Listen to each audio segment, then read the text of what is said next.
விருச்சிக ராசிக்கு ஜனவரி மாதம் 2026 எப்படி இருக்கும்?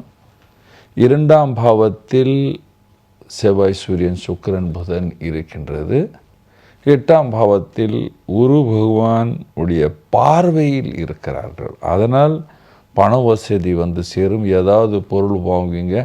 அன்எக்ஸ்பெக்டட் கெயின் வர்றதுக்கு வாய்ப்புகள் உள்ளன. Unexpected gain. சனி பகவானும் நல்லதை செய்வார் என்று சொல்வேன். அன்எக்ஸ்பெக்டட் கெயின் என்று சொல்லும் பொழுது அந்த கிரகம் இந்த மாதிரி ஒரு காம்பினேஷனில் இருக்கும் பொழுது நாம் நினைக்க முடியாதது எங்கே எதிராக வரும் அப்படின்னு நினைக்கும் போது திடீர்னு ஒரு லாபத்தை பார்ப்பீங்க. அந்த லாபம் தான் அன்எக்ஸ்பெக்டட் கெயின். வியாபாரிகளுக்கும் இந்த மாதம் நல்லா இருக்கும்.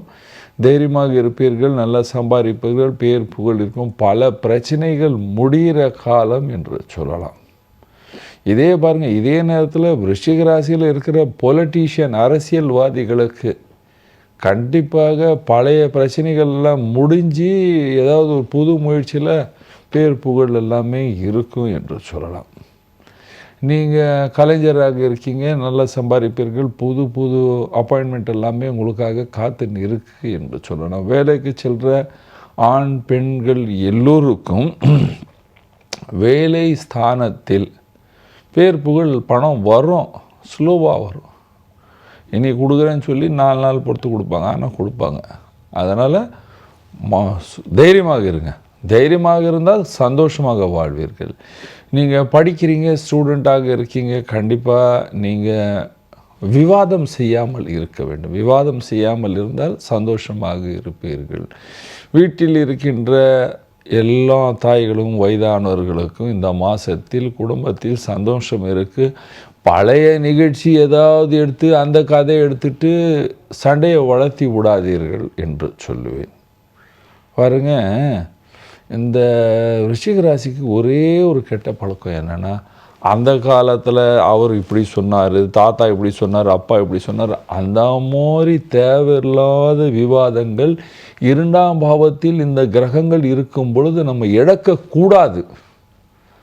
இல்லாமல் இருந்தால் விருச்சிக ராசிகர் எல்லோரும் சந்தோஷமாக இருக்குது. என்ன பரிகாரம் செய்யலாம் பாருங்கள். பரிகாரம், செவ்வாயின் பரிகாரமாக தமிழ்நாட்டில் இருக்கிறவங்க எல்லோரும் வந்து நீங்கள் முருகனை கும்பிடுங்க. செவ்வாய் சூரியன் இருக்கு இல்லையா, முருகன் பகவானை கும்பிடுங்க. தினமும் கும்பிடுங்க. செவ்வாய்க்கிழமை தான் கோயில் போகணும், மிச்ச நாளெல்லாம் அவருக்கு லீவா, நமக்கு லீவா? தினமும் முருகனை கும்பிட வேண்டும். அல்லது வட இந்தியாவில் எங்கேயாவது வாழ்கிறீங்க, முருகன் கோயில் இல்லை, அப்பொழுது ஹனுமான், ஆஞ்சநேயர் பகவான் கும்பிட வேண்டும். தேசத்தில் விதேசத்தில் எங்கேயும் கோயிலே இல்லை, நான் யாத்திரை பண்ணுறேன், வெளியே ஹோட்டலில் தங்குறேன் அப்படின்னு இருக்கிறவங்க ஹனுமான் சாலிசா ஒரு புக்கை வச்சுங்க. அந்த ஹனுமான் சாலிசாவை படித்து கொண்டு வந்தால் இந்த மாதத்தில் நீங்கள் எல்லோரும் சந்தோஷமாக சுகமாக வாழ்வீர்கள். நன்றி, வணக்கம்.